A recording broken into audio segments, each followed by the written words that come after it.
Hello, everybody. Welcome to week 12 here. Moving right along in the semester. We've again sort of I mentioned that we've sort of finished the world religion section of the course. We've looked at the five major religions. Though when we talk about world religions, there's still a lot out there. There's still a lot of religions and religious traditions that are important and shape the world and today as well. And one of those we're talking about this week is Polynesian religions, which, again, from the world, the Pacific is the largest ocean, and a lot of the ideas and belief systems that encompass Polynesia was very much, I think, part of world religion. So I just wanted to kind of talk about that today. I think this is a good sort of jumping off point into other traditions and religions around the world that we have. So this week, I sort of started with a little bit of history just to kind of give us an idea of how the peopling of the Pacific happened, and the different phases of how people moved and how people moved through these islands, and then exactly the process of how they did it. Because I think that really plays in and connects with how these belief systems also spread. Like as people were on these voyaging canoes, they told stories, right, and maintained religion and brought priests and religions with them to the islands they inhabited. And we see this very much in shared traditions. This Maui story. When those two videos I gave you there are from Aotearoa. So you have Maui extending across the entire Pacific. Obviously, there's Maui stories here in Hawaii as well.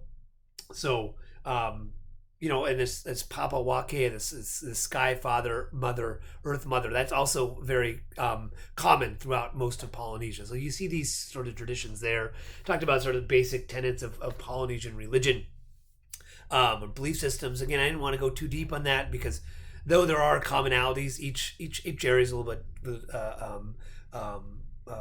different. But the two main ones here, that Heiau or Mare, these temples were created. There were priestly classes throughout all of the islands. They maintained knowledge, meles, oral histories, traditions, hula dancing as part of this as well. This idea of the kapu or tapu system is also very similar throughout much of the Pacific, and this concept of mana or power that people have, and sort of the distinctions between there. So these are kind of some of the belief systems that are inherent within sort of Polynesian culture, society, religion.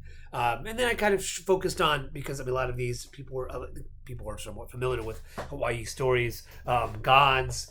Pele, obviously, on this island is very important. And throughout the Hawaiian tradition. So, and instead of me talking about that, I just wanted to kind of, there's plenty of Hawaii practitioners who have much more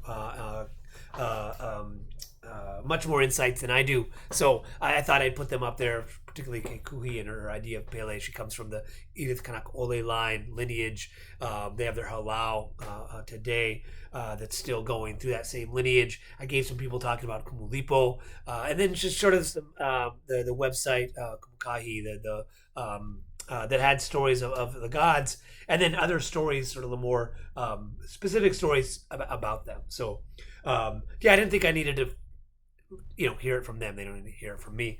And that kind of brings us to this assignment for this week is pick one of these stories. Maybe it's one great, go ahead and tell it, explain it. Or maybe it's one you want to read about. I gave some links. There's these books too, Hilo Legends, Kona Legends. They're available at the library if you want to go, and they're very short and nice. Here's Hawaii Legends. I think the PDF is available of this. So you can take a look at those. Just pick one. Two things I want you to do is just, hey, tell me where you got it. Well, I guess three things. Where did you get it? What's the sort of main point of the story? But then also, I want you to kind of talk about what it means to you, right? What can we get from it? What is it trying to tell us, right? For example, one of my favorite stories around here is the story of Moku'ola, or Coconut Island as it's called, right? That the story behind that is that Maui wanted to help kind of bring the islands together and make it easier to go between Hawaii Island and Maui. He decided he was going to hook the island together and then pull the islands together. And he got a people on a canoe, and he said, all right, he said, all right, we're gonna go. Nobody look back, right? The one condition is we just got to go for it. No, if you look back, it's gonna end. And right as the islands are about to touch again, I mean, geographically or oceanographically, that what's that channel called? Hui Hui or something. It's very rough, and the water flows through there. So I mean, it was really kind of it's hard to go between. Though you can see Maui from Hawaii, to get there by canoe or even boat today is very difficult, challenging. So you can see the intention of what Maui was trying to do.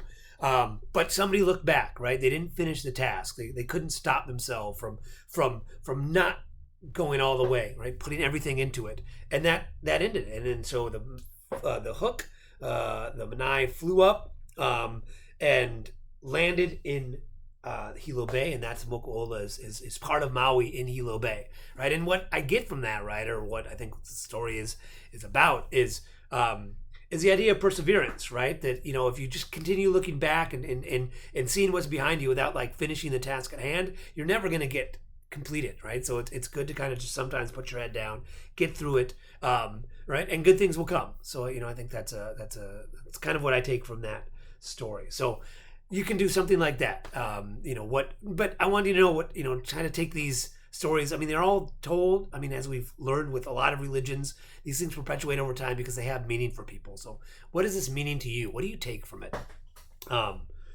Good. And then also, I got everyone's quizzes back.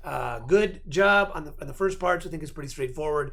I did notice on the back end I misspelled bodhisattva, so everyone got that wrong equally. There's got to be some sort of noble truth to that. Right speech, right thought, but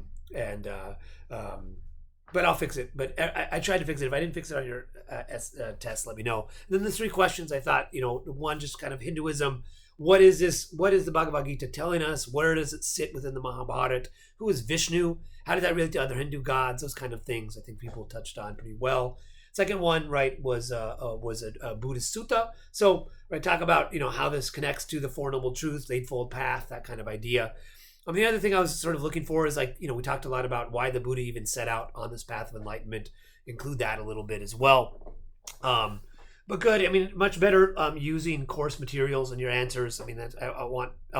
It's a way for me to kind of see that you're retaining the information. So good job on that. And the last one was really your thoughts. A Zen koan is meant to make you think. There were absolutely no right answers to that. The one that I liked that came up a few times is the idea of the music, the sound was sort of harmony or symphony, which I thought was nice because if you harmonize or synthesize all the colors of the rainbow, it makes light. So this idea of harmony and symphony I thought was nice connection to what a sound of a rainbow could be. Also, there was some dazzling and some sparkles, which were also nice. I agreed with that as well. So good. All right, I think that's it. Have a good rest of your week.